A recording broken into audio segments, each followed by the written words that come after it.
کبھی ظلم نہ کریں، کبھی زیادتی نہ کریں، کبھی۔ حضرت سعد بن ابی وقاص رضی اللہ تعالیٰ عنہ نا کچھ بانٹ رہے تھے، تو ایک شخص نے آ کے کہا، یہ بخاری میں آپ کو ملے گا، اس نے آپ پر 3 الزام لگائے۔ کہنے لگا ایک تو آپ جہاد پہ نہیں جاتے حالانکہ بڑے مجاہد تھے، دوسرا آپ بانٹنے میں احتیاط نہیں کرتے، تیسرا جناب آپ غریبوں کو ترجیح نہیں دیتے۔ 3 الزام اس طرح کے اس نے آپ پہ لگائے، ناانصافی کا معاذ اللہ، جنگ پہ نہ جانے کا۔ اب حضرت سعد بن ابی وقاص کو بڑی تکلیف ہوئی۔ بد دعاؤں سے بچنا چاہیے۔ حضرت سعد عزت دار آدمی تھے، لوگ عزت داروں پر بھی ظلم کرنے سے باز نہیں آتے۔ حضور کے غلام تھے، نبی پاک کے سچے سچے صحابی تھے، اس نے جھٹ سے منہ کھولا الزام لگا دیا، سوچا سمجھا ہی نہیں کہ میں اس شخص کے بارے میں بات کر رہا ہوں جس کی صبح اور شام میں حضور کے ساتھ وفا کرتے گزر گئی، بخاری میں موجود ہے۔ ظلمن بات کی، ظلمن کہنے لگا نہ جہاد پہ جاتے ہو، نہ مال غنیمت انصاف سے بانٹتے ہو، نہ عدل کرتے ہو، الزامات لگاتا۔ حضرت سعد چپ کر گئے۔ کئی دفعہ نفیس آدمی وہ اس کو تکلیف ہوتی ہے وضاحت دیتے بھی کہ میں وضاحت دوں۔ اب یقین کریں وضاحت دیتے بھی تکلیف ہوتی ہے۔ حضرت سعد بن ابی وقاص خاموش ہو گئے، چپ کر گئے۔ لیکن اس وقت سے ڈرنا چاہیے جب کوئی اپنا مقدمہ رب کی بارگاہ میں پیش کرے، رات کو اللہ کے حضور شکایت کرے۔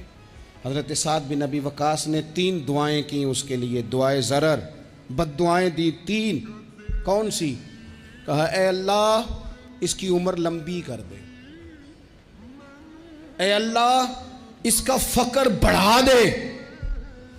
تیسرا کہا اے اللہ اسے فتنوں میں مبتلا کر، اس نے مجھے اذیت دی، تکلیف دی، میں نے تو ساری زندگی وفاداری میں گزاری اور یہ مجھے کیا کہہ گیا جاتے ہوئے۔ ایک تابعی بزرگ ہیں، وہ فرماتے ہیں اور بخاری میں موجود ہے، تابعی بزرگ فرماتے ہیں میں نے اس بوڑھے کو دیکھا، اتنی عمر لمبی ہو گئی تھی کہ بھویں جھک گئی تھی، اور حال یہ تھا کہ مانگتا پھرتا تھا۔ ایک دفعہ روٹی کھاتا تو بھوک ختم نہ ہوتی، پھر مانگنا شروع کر دیتا، فقر لمبا ہو گیا۔ اور فرماتے ہیں فتنے کا یہ حال تھا کہ نہ اب خواہش تھی، نہ اس کے وجود میں اتنی طاقت تھی، لیکن راہ سے گزرتے معاذ اللہ ثم معاذ اللہ کسی خاتون کو چھیڑ دیتا، اسے جوتے پڑتے، اسے تکلیف ہوتی۔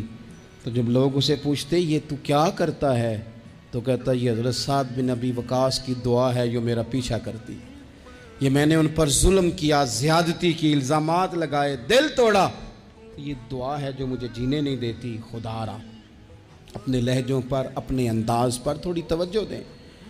ہم مطلب وہ جب ہمیں پتہ ہوتا ہے نا کہ یہ سامنے والا کمزور ہے، 2 باتیں سن لی ہیں تو پھر ہم 100 سناتے ہیں۔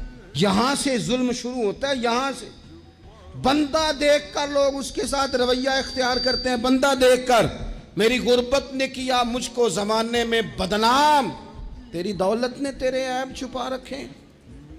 حضور فرمانے لگے مظلوم کی بد دعا سے بچنا، جب وہ اپنے ہاتھ اٹھاتا ہے نا رب کی بارگاہ میں، تو پھر آسمان کو بھی حکم ہوتا ہے تو درمیان میں ہٹ جا، کوئی شے نہ آئے، اسے سیدھا اللہ کی بارگاہ میں پہنچنے۔